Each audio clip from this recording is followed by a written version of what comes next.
தற்போது கிடைத்துள்ள அண்மை செய்தி, மத்திய அரசு கொண்டு வந்துள்ள சட்டங்கள் மக்களை குழப்பத்தில் ஆழ்த்தும் வகையில் உள்ளதாக நீதிபதிகள் கருத்து தெரிவித்துள்ளனர். அண்மை செய்திகளாக பார்த்துக் கொண்டிருக்கிறோம். 3 குற்றவியல் திருத்த சட்டங்களை ரத்து செய்ய கோரி திமுக அமைப்பு செயலாளர் RS பாரதி வழக்கு தொடர்ந்துள்ளார்.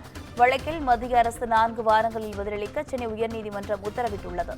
கூடுதல் விவரங்களோடு இணைகிறார் செய்தியாளர் சுந்தரம். வணக்கம் சுந்தரம், விவரங்களை வழங்கலாம்.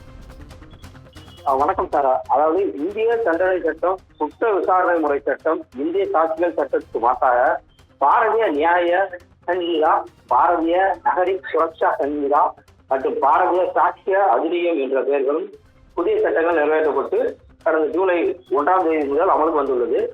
இந்த சட்டங்களை அரசியலமைப்பு சட்டத்துக்கு விரோதமானது என அறிவித்து அவற்றை ரத்து செய்ய கோரி திமுக அமைப்பு செயலாளர் RS பாரதி சென்னை உயர்நீதிமன்றத்தில் ஒரு மனுவை தாக்கல் செய்திருக்கிறார். அந்த மனுக்களில் நாடாளுமன்றத்துக்குள் பன்னீர் புகை கொண்டு வீசிய சம்பவத்தை கண்டித்ததால் இரு சபையில் இருந்தும் 150 எம்பிக்கள் மட்டும் செய்யப்பட்ட நிலையில் எந்த விவாதமும் இல்லாமல் இந்த சட்டங்கள் அவசர கதியில் நிறைவேற்றப்பட்டுள்ளதாக கூறப்பட்டுள்ளது. மேலும் மாநில அரசுகளின் ஆலோசனைகளை பெறாமல் சில பிரிவுகளை மாற்றம் செய்து சட்டங்களை சமஸ்கிருதமயமாக்கி உள்ளதாகவும் இது பல தரப்பினருக்கும் குழப்பத்தை ஏற்படுத்தியுள்ளதாகவும் அந்த மனுவில் தெரிவிக்கப்பட்டுள்ளது.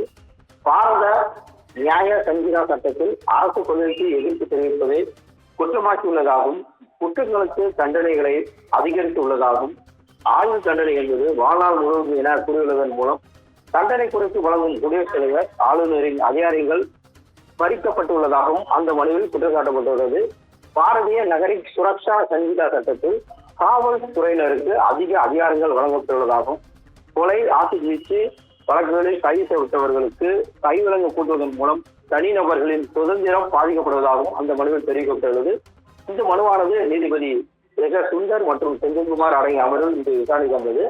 அப்போது திமுக தரப்பில் ஆஜரான மூத்த வழக்கறிஞர் அரசியலமைப்பு சட்டப்படி ஆங்கிலத்தில் மட்டுமே சட்டங்கள் இயற்றப்பட வேண்டும் என கூறப்பட்டுள்ள நிலையில் சமஸ்கிருதத்தில் சட்டங்களை நிறைவேற்றியது அரசியல் சட்டத்துக்கு விரோதமானது என வாதிட்டார்.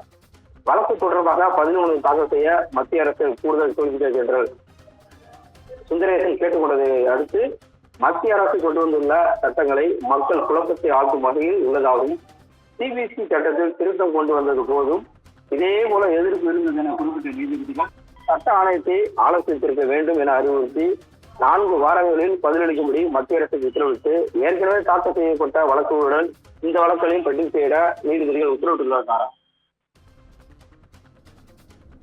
விவரங்களுக்கு நன்றி சுந்தரம்.